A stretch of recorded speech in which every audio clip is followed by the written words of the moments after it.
अस्सलाम वालेकुम नाज़रीन, प्रोग्राम वारदात के साथ उज़्मा खान हाजिर हैं।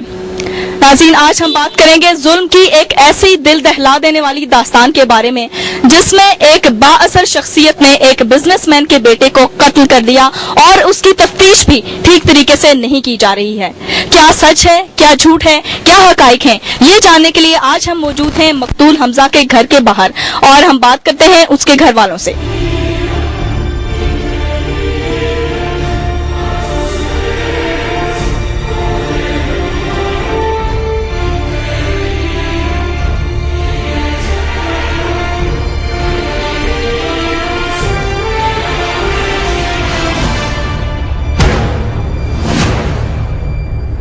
जी नाज़रीन, इस वक्त हम मौजूद हैं हमजा के वालिद के पास। इस दर्दनाक वाक़े के बारे में उन्हीं की ज़ुबानी सुनते हैं। अस्सलाम वालेकुम। जी वालेकुम। जी बताइए, हमजा के बारे में क्या कहेंगे? हमजा के बारे में देख आपके सामने आज 1 महीना और 2 जून को उसकी मर्डर हुआ था। आज 4 जून आ गई है, 4 जुलाई आ गई है और उसमें 1 महीना 2 दिन में अभी तक सच असर अंदाज हो रहे हैं खुसरो परवेज साहब उसकी तफ्तीश पे।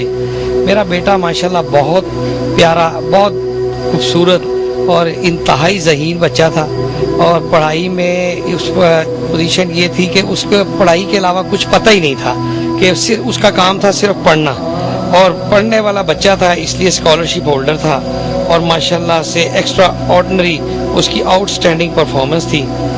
नासा गया अमेरिका से जाके अब असाइनमेंट पे वो लेके आया, वहाँ से अपना सर्टिफिकेट लेके आया आउटस्टैंडिंग परफॉर्मेंस का और वो में उसने टॉप किया। स्कॉलरशिप होल्डर था, LGS जोहर टाउन से वो पढ़ रहा था और माशाल्लाह से उसने 5 यूनिवर्सिटियों में अप्लाई किया अपने एडमिशन के लिए और 5 से ही उसकी अप्रूवल आ गई।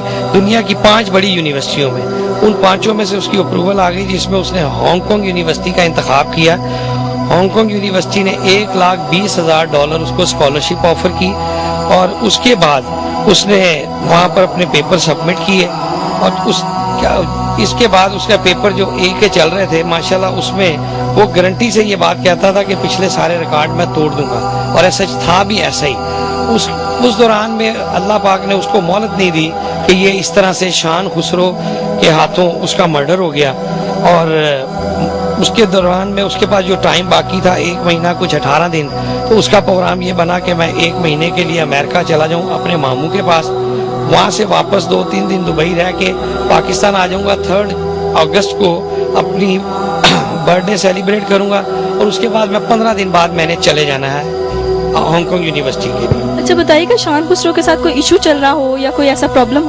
कोई ऐसा इशू नहीं था, कोई प्रॉब्लम नहीं थी।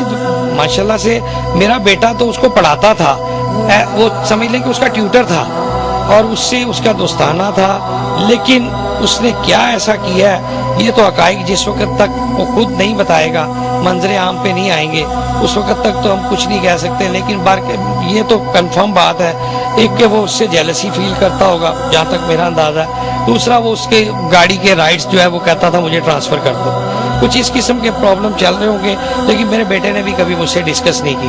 मुझे बाद में पता चला उसके हल्के अहबाब से, दोस्तों से या अजीज़ों से, उसके जो कज़न्स वगैरह से, कि ये मामला कभी कभार वो डिस्कस किया करते।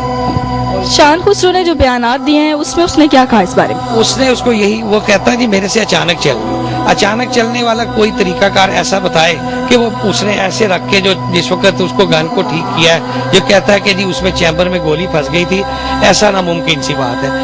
अगर चैम्बर में गोली फंस जाती है, जो चलाने वाला है उसको पता है मैंने उसका रुख नीचे करना है, ऊपर करना है या गाड़ी से बाहर करना है, लेकिन ऐसे कनपट्टी पे रख के बिल्कुल इस तरह 0 डिस्टेंस से नहीं मारी जाती। आप गाड़ी के अंदर अगर बैठे हैं, राइट साइड पे हमजा ड्राइव कर रहा है, वो लेफ्ट साइड पे बैठा है, हमजा के कान से मोबाइल फोन लगा हुआ है, उसमें कम से कम गाड़ी के अंदर कुछ भी नहीं होता तो 5 से 6 फुट की स्पेस तो होती है ना, उस स्पेस के अंदर एक साइड पे वो बैठा है लेफ्ट पे, राइट पे हमजा बैठा है, बीच में कंसोल गियर सब कुछ है और वो बिल्कुल उसने 0 डिस्टेंस से मारी है, जो कि बिल्कुल क्लियर है कि उसका मर्डर किया है। और फिर ले जाके भी F6 अपना फेज 6 में मर्डर किया। फेज 6 यहाँ से आप देख लें 20 किलोमीटर है, मतलब प्री प्लान्ड उसको लेके गया वो और उसको ले जाके उसने मर्डर किया।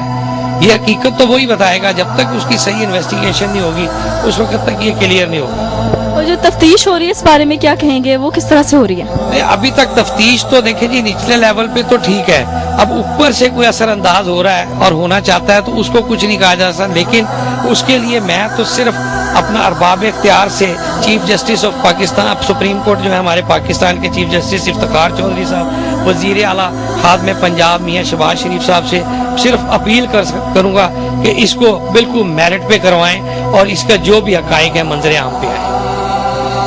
دیکھا گیا کہ اس معاملے کی ساری انکوائری ایس ایس پی کر ہے, جبکہ اس کو نارمل ایک ایس ایچ او بھی کر سکتا ہے, اس سلسلے میں کیا کہیں گے؟ چارج انویسٹیگیشن کا کام ہے یہ, اور ڈی ایس پی ہے ہمارے عتیق سندھو صاحب, وہ اس کی انکوائری کر رہے ہیں, اس کی تفتیش ان کے. آپ سیٹسفائیڈ ہو؟ جی عتیق سندھو تک تو میں سیٹسفائیڈ ہوں, اپنا جو انویسٹیگیشن انچارج ہے ان سے بھی, لیکن اگر اس پہ کوئی اثر انداز ہونے کی کوشش کرے گا تو وہ سراسر زیادتی ہوگی, کیونکہ یہ ناحق خون بہا ہے اور میرا اکیلا اکلوتا وارث تھا جس کو اپنا بلا وجہ بلا وجہ اس کو جناب انہوں نے مرڈر کیا ہے, جس کی کوئی وجہ اناد نہ تھی. تھانے کے کسی افسر کو ریپلیس بھی کیا گیا ہے؟ جی وہ اپنا ارشد کانجو صاحب تھے جو کہ ہماری سٹارٹ میں انویسٹیگیشن کر رہے تھے, اور ابھی ان کے پاس سٹارٹ آئی تھی تو ان کو سسپینڈ کر دیا گیا. ہوا یہ تھا کہ جس وقت حمزہ کی قرآن خوانی تھی اس دن ان کے اپنا خسرو پرویز نے یہ بات کہی تھی کہ میرا بیٹا اگر گلٹی ہوا تو میں اس کا بازو لا کے آپ کے ہاتھ میں دے دوں گا, آپ جو چاہیں اس کے ساتھ سلوک کیجیے گا. لیکن انہوں نے نیکسٹ ڈے منڈے کو اس کی جا کے اور انٹیرم بیل کروا لی, انٹیرم کنٹیسٹ کرتے رہے, اور اس کے بعد جس وقت 18 تاریخ کو وہ خارج ہونے کے چانسز ہوئے تو اس کو کورٹ سے بھگا دیا گیا اور وہ یہاں سے چلا گیا. اس کے بعد انہوں نے 25 تاریخ کو گرفتاری دی ہے, وہ بھی متعلقہ تھانے میں نہیں دی, سی آئی اے ماڈل ٹاؤن میں دی گئی. اس کا کیا وجہ تھی یہ ہمیں ابھی تک نہیں پتہ چل سکتا. اس کیس کی انویسٹیگیشن سپرویژن جو ہے وہ رزاق چیمہ صاحب کر رہے ہیں, کیونکہ ڈی آئی جی انویسٹیگیشن جو ہے عامر ملک صاحب وہ عمرے پہ گئے ہوئے, ایڈیشنل چارج بھی انہی کے پاس ہے. ڈی آئی جی پرویز صاحب جو ہیں وہ بااثر بیوروکریٹ تھے, اب بھی ہیں, پہلے اس سے پہلے وہ کمشنر لاہور رہ چکے ہیں, اب وہ آج کل وہ ایڈیشنل سیکٹری ہیں, ڈپٹی سیکٹری ہیں فیڈرل میں, اور اثر رسوخ استعمال کر رہے ہیں اپنا, اور اس تفتیش پہ اثر انداز ہونے کی کوشش بھی کر رہے ہیں, جو کہ سراسر زیادتی ہو رہی ہے. تو کس حد تک کامیاب ہوئے؟ کامیاب تو دیکھیں جی جیسے انہوں نے گرفتاری دی ہے تو ظاہر سی بات ہے ان کو کوئی نہ کوئی ایسا تو کرو ملا ہوگا جو ان کو فیور دی گئی ہوگی تو انہوں نے گرفتاری دی ہے, ورنہ تو وہ اس کو بھگا چکے تھے یہاں سے.